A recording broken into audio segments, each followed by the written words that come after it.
ISIS, otherwise known as the Islamic State, raking up to $50 million a month from selling crude from these oil fields under their control in both Iraq and Syria. Now, despite this knowledge, for some reason, their oil infrastructure isn't the main target for our bombing missions. Now, we know ISIS is the wealthiest, largest terrorist group in the world. It's time to hit them where it would hurt the most. In the meantime, of course, ISIS continues to take control of hundreds of oil wells in Syria and other places. Joining me now, Lisa Daftari, the Foreign Desk Editor-in-Chief, and Rob O'Neill, Fox News contributor, former Navy SEAL, and, of course, the man that killed Osama bin Laden. I got to give you another high five on that, baby. Nice. Thanks, Charles. But what the heck is going on? Rob, I'm looking at the list. Operations inherent resolved. Targets damaged or destroyed. We've only destroyed 196 of the oil infrastructure targets. I mean, we're bombing buildings, we're bombing other targets, staging areas. We know this is where the money is. Why are we reluctant to bomb these areas? Oil's a tough one. You know, someone, you don't want to destroy it because someone wants to get the oil. Maybe we can get it eventually. Like, we've only hit a couple of the infrastructure places of the United States, and since Russia's been involved, they haven't hit any of it. Like, everybody wants a piece of the oil.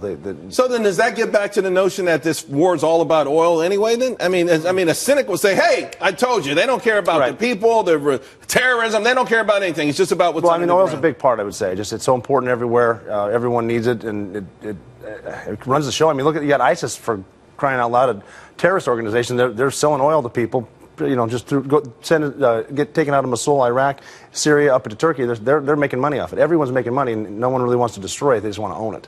Yeah, but there's also that dilemma because there's about 10 million people who are living in ISIS-controlled areas. So the dilemma that we face is that do we really want to cut these people off of the way that they live their daily life anyway? I mean, ISIS had set up this situation where it's very hard to take down their oil infrastructure. It's their black gold. It's the asset they protect the most.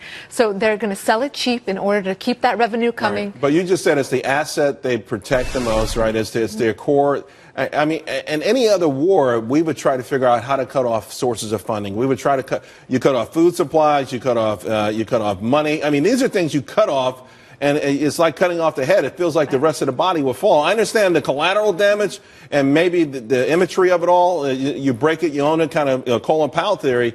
But it's just crazy that we allow them to generate this kind of money to fight us and kill us, our soldiers and our allies. Well, it's just such a built-in asset for them in the sense that they already have a market, their own 10 million people. They're selling it so incredibly cheap that they're always going to have this demand, and they always go for the best. They never cut corners. So they have the best technicians, the best engineers. I mean, whenever ISIS tries to do something, they do it the best. That's why they're so upset about the migrants going west. They're saying this brain drain is going to affect us. The best of the best are leaving. I don't know how upset they are. Rob, what do you think? How many potential terrorists could be embedded in these groups that are heading into Europe? Oh, the boats, they're full of them. They're all men. You see groups of them just hurting themselves through canals. There's all fighting age males. Right. Realistically, 2% of them probably are ISIS, just the Trojan horse is coming. It's going to come home to roost. We're going to feel this here.